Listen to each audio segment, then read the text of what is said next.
Hello दोस्तों, स्वागत है आपका हमारे चैनल के एक और न्यू वीडियो में। इस वीडियो में मैं आपके लिए एक बैड न्यूज़ लेके आया हूँ क्योंकि पेटीएम ने अब रुपए क्रेडिट के ऊपर चार्जेस लगाना स्टार्ट कर दिया है।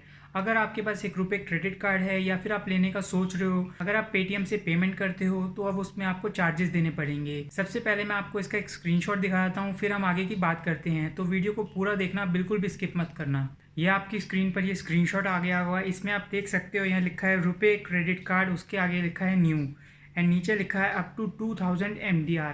तो इसका क्या मतलब हुआ? इसका ये मतलब हुआ कि 2000 तक की पेमेंट करो तो वो फ्री होगी रुपए क्रेडिट कार्ड से, लेकिन अगर 2000 से ज़्यादा की पेमेंट की तो उसमें आपको चार्जेस देने पड़ेंगे। यानी अगर रुपए क्रेडिट कार्ड से यूपीआई की पेमेंट होती है तो उसमें 2000 से ऊपर पे चार्जेस लगेंगे।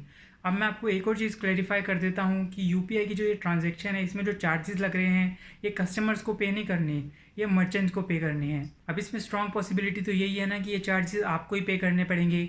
अब आप लोग सोच रहे होगे हमें क्यों पे करने पड़ेंगे, हमारे थोड़ी चार्जेस लग रहे हैं।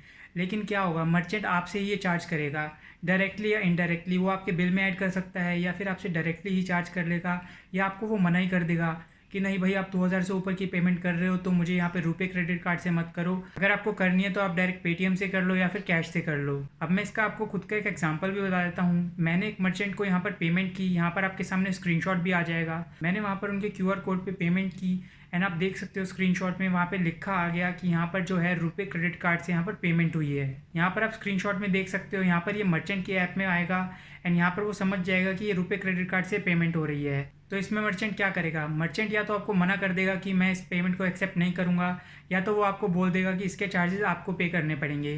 तो डायरेक्टली या इनडायरेक्टली इससे आप ही लोग अफेक्ट हो रहे हो। अब कुछ लोग ये भी सोच रहे होंगे कि मर्चेंट ऐसे कैसे मना कर सकता है पेमेंट लेने से। तो इसमें भी मर्चेंट के पास जो ऐप है उसमें वो इस चीज़ को बंद कर सकता है। मर्चेंट चाहे तो अपनी ऐप में डेबिट कार्ड को बंद कर सकता है, क्रेडिट कार्ड को बंद कर सकता है। फॉर एग्जाम्पल, मर्चेंट के पास अगर पेटीएम अकाउंट है तो उसमें वो पेटीएम पोस्टपेड को बंद कर सकता है, क्रेडिट कार्ड को बंद कर सकता है, डेबिट कार्ड को बंद कर सकता है। इसमें आप बिल्कुल कुछ भी नहीं कर सकते। और हो सकता है वो उसको ऑन भी कर ले आपके बोलने पर, लेकिन आपको उसके लिए चार्जेस पे करने पड़ेंगे, क्योंकि मर्चेंट तो बोलेगा कि 2% चार्ज मैं क्यों दूँ, या तो आपको पे करना पड़ेगा या तो आप किसी डिफरेंट मोड ऑफ पेमेंट से इसके पेमेंट कर दो। मर्चेंट को आप जब भी पेमेंट करोगे तो उसमें उनको सब डिटेल्स शो हो जाएंगी कि आप किस क्रेडिट कार्ड से यहाँ पर पेमेंट कर रहे हो। अब मैं आपको एक और स्क्रीनशॉट दिखा देता हूँ। यहाँ पर आपको दिखेगी अकाउंट डिटेल्स, इसके नीचे है पेमेंट अकाउंट, इसके नीचे है पेमेंट अमाउंट, वो है 10 रुपये and amount to be settle 10 रुपये। यहाँ पर सिर्फ 10 रुपये की पेमेंट हुई है तो इसमें कोई भी चार्जेस नहीं पे करने। लेकिन जब ये 2000 से ऊपर जाएगी तो ये मर्चेंट के पास कट के जाएगी 2% प्लस जीएसटी।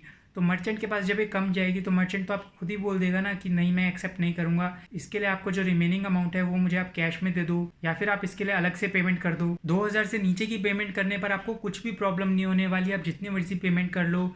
लेकिन 2000 से जैसे ही ऊपर पेमेंट करोगे तब आपको प्रॉब्लम आ सकती है। 2% प्लस जीएसटी ये कभी भी मर्चेंट खुद नहीं पे करेगा, ये आपसे ही वसूल होंगे। अब मैं तो पर्सनली ये सोचता हूँ कि ये जो चार्जेस हैं ये बिल्कुल ही गलत हैं। ना तो ये मर्चेंट को लगने चाहिए, ना ये हमें लगने चाहिए, क्योंकि इससे लॉस क्या होगा? लॉस तो हमारा ही होगा। अगर हम पेमेंट करने जाएंगे वहाँ पर हम फिर कैश से पेमेंट करना स्टार्ट कर देंगे, वरना हम किसी और कार्ड से पेमेंट करने लगेंगे। हम सोच रहे हैं कि यूपीआई को हम इंटरनेशनल लेवल पे लेके जाएं, लेकिन अगर इंडिया के लोग इसे यूज़ नहीं करेंगे तो इंटरनेशनल कैसे जाएगी? तो ये बहुत ही गलत डिसीजन था। ये गवर्नमेंट का डिसीजन है, पेटीएम का डिसीजन है, ये बहुत ही गलत डिसीजन है। यूपीआई बिल्कुल फ्री होनी चाहिए सबके लिए, ताकि सब सीमलेसली पेमेंट कर पाएँ। बाकी आपके इसके बारे में क्या थॉट्स है कमेंट सेक्शन में बता देना। एंड अगर आपको ये वीडियो इन्फॉर्मेशनल लगी हो तो इस वीडियो को लाइक कर देना एंड हमारे चैनल को सब्सक्राइब कर लेना। Thanks for watching.